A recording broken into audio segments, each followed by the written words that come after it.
কেন বাবা মায়েরা তাদের সন্তানকে প্রবাসী ছেলের সাথে বিয়ে দেয় না? এটা আমার প্রশ্ন নয়, একজন প্রবাসীর স্ত্রীর প্রশ্ন। একজন মানুষের জীবন কিভাবে অর্থহীন হয়ে পড়ে সেই গল্পই তিনি তুলে ধরেছেন আমাদের কাছে। আজকের ঘটনা শুনে হয়তো কারো কারো চোখ খুলেও যেতে পারে। চোখ খুলুক বা না খুলুক, আপনার হৃদয়কে দুমড়ে মুচড়ে দেবে এই ঘটনা। আসসালামু আলাইকুম। আপনাদের পেজ থেকে অনেকগুলো ঘটনা দেখলাম খুবই মারাত্মক অনেক কিছু। সেখান থেকে শেখার আছে, জানার আছে। আমি অনেক সময় এমন একটা প্ল্যাটফর্ম খুঁজতাম যেখানে আমি আমার মনের কথাগুলো নিঃসংকোচে বলতে পারবো।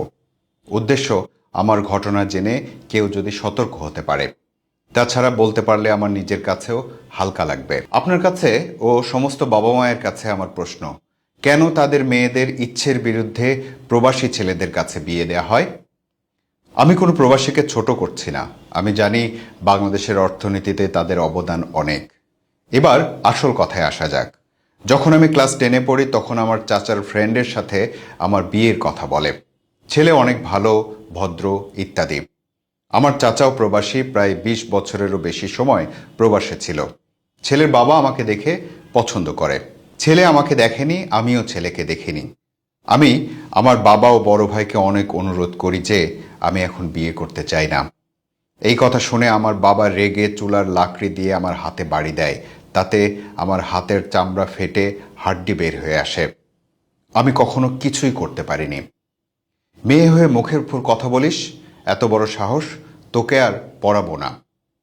এসব কথা শুনে অসহায়ের মতো বইগুলো নিয়ে ঘরে চলে আসি। একটা মানুষের জীবনের ঘটনা এইভাবে বলে শেষ করা যায় না। অনেক কিছু বাদ দিয়ে লিখতে হচ্ছে। ছেলে দেশে আসে, বিয়ে হয়। প্রবাসী জামাইয়ের ছুটি ছিল 2.5 মাস। বিয়ের পরপরই আমার এসএসসি পরীক্ষা শুরু হয়। পরীক্ষা দিতে আমার গ্রামের স্কুল থেকে শহরে যেতে হতো। আমার পরীক্ষার সিট পড়েছিল শহরে, তাই সেখানে বাসা নেই। ছেলে তাদের বাড়িতেই থাকতো। মাঝে মাঝে পরীক্ষার মধ্যে আমাকে দেখতে যেত।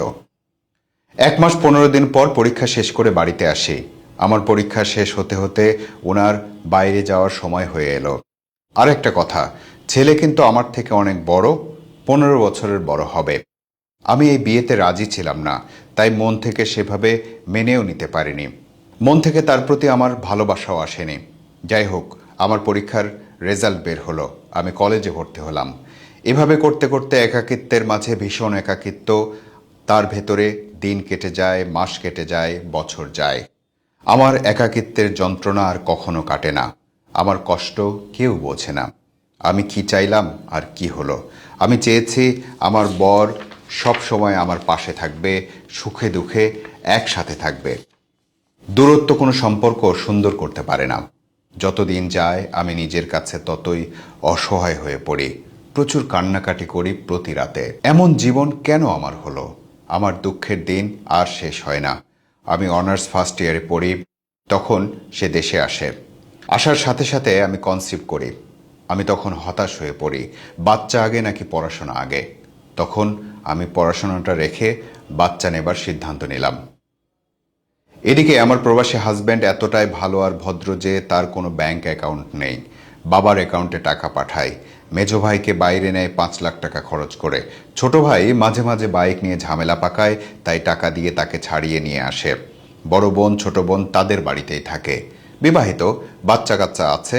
তাদের বর ঢাকায় জব করে। কোথায় থাকবে? বাবার বাড়িতেই থাকে। তাদের পেছনে অনেক খরচ হয়। আমি তাকে বুঝাই, দেখো, কিছু অন্তত টাকা রাখো আমাদের জন্য। সে বলে, আসলে আমার অনেক দায়িত্ব আছে, আল্লাহ পরে সব দেবে। এমন করতে করতে সবারই সব কিছু হয়, কিন্তু আমার কিছুই হয় না। আমাকে আমার বাবার বাড়িতেই রেখেছে। আমি এই ঘটনা লিখছি আর আমার চোখ থেকে পানি ঝরছে অঝরে। আমিও তো একটা মানুষ, আমারও তো শখ আহ্লাদ আছে, স্বপ্ন আছে একসাথে সংসার করার। জানেন, প্রবাসী মানুষগুলো কেমন যেন, তারা নিজের কথা একটুও চিন্তা করে না, একবারও ভাবে না তার নিজের নারীর কথা। তাদের মাথায় অনেক দায়িত্ব। এভাবে করে একটা মেয়ের জীবন নষ্ট করে দেয়। তারপর যখন সেই স্ত্রী পরকীয়ায় জড়ায় তখন মানুষ খারাপ বলে। কিন্তু সব মানুষ তো আর ইচ্ছে করে খারাপ হয় না। আমি অনেকবারই চেয়েছিলাম এই জীবন থেকে মুক্তি নেব, মরে যাব। বেঁচে থাকতে তো কেউ বুঝবে না আমার যন্ত্রণা। মহান আল্লাহর কথা স্মরণ করি। যখন আল্লাহর কথা স্মরণ করি তখন চিন্তা করি আমি তো মরে গেলে আল্লাহকে পাবো না। এভাবে খুব কষ্টে প্রতিটি দিন কাটে আমার। আমার 14 বছর বিয়ের বয়স। এর মধ্যে 3 বার দেশে এসেছে আমার স্বামী। পৃথিবীর সমস্ত বাবা মার কাছে প্রশ্ন, এভাবে কি বেঁচে থাকা যায়? আজ যদি আমি এখান থেকে কাউকে ভালোবেসে চলে যাই, সবাই আমাকে খারাপ বলবে। আসলে কি আমি খারাপ ছিলাম? আমাকে খারাপ হতে বাধ্য করেছে আমার রক্তের বাঁধনগুলো, আমার জীবনটা নষ্ট করে দিয়েছে। আমার বাবা মা ভাই বোন একটা বড় ভাবেনি তাদের সন্তান কি চায়। আমার এখন একটা মেয়ে আছে, তার মুখের দিকে তাকিয়ে আমার জীবনটা আমি কোরবান করে দিয়েছি। আর আমার বরের এখন আর রুচি নেই, দেশে আসে না, অথবা বাইরে ভালো সুযোগ সুবিধা আছে তাই দেশে আসে না। জানেন, আমার এত বছরের বিবাহিত জীবন কিন্তু একটা ঈদও একসাথে কাটাতে পারিনি। আপনারা কি বুঝবেন আমার কষ্ট, আমি কতটা হাহাকার করি। এখন দেখি সবাই একসাথে আনন্দ করে আর আমি তখন দরজা বন্ধ করে কান্নাকাটি করি। আসলে আমার এই অবস্থার জন্য কে দায়ী?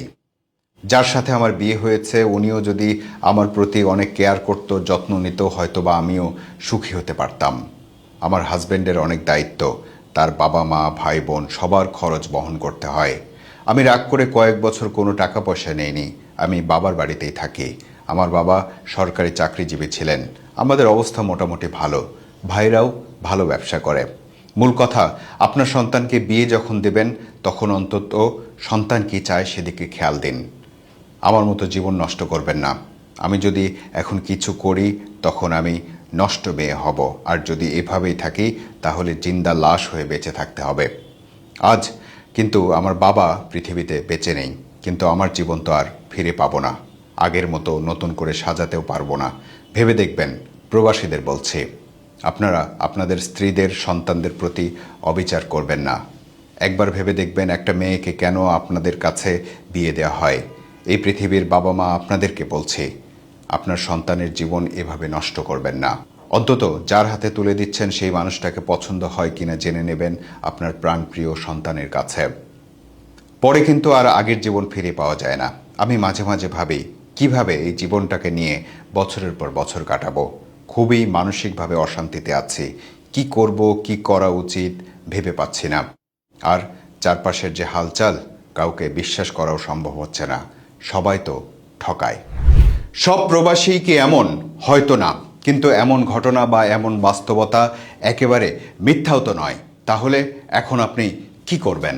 খুব কাছের কোনো শুভাকাঙ্ক্ষী হয়তো আপনাকে সুপরামর্শ দিতে পারবে, এই সময়টাতে পাশে থাকতে পারবে, কিন্তু সেই খুব কাছের মানুষও কি আপনার কষ্ট, আপনার যন্ত্রণা বুঝতে পারবে? আপনি একটা কাজ করুন, আমাদের এই ভিডিওটা তিনি, অর্থাৎ আপনার স্বামী যাতে দেখতে পারে সেই ব্যবস্থা করুন। আমরা সবাই মিলে তার কাছে অনুরোধ করছি তিনি যেন আপনার কষ্টগুলো বোঝার চেষ্টা করেন। ভালো থাকুন, ভালো লাগলে ভালোবাসুন, ফেসবুকে ফলো করুন, ইউটিউবে সাবস্ক্রাইব করুন।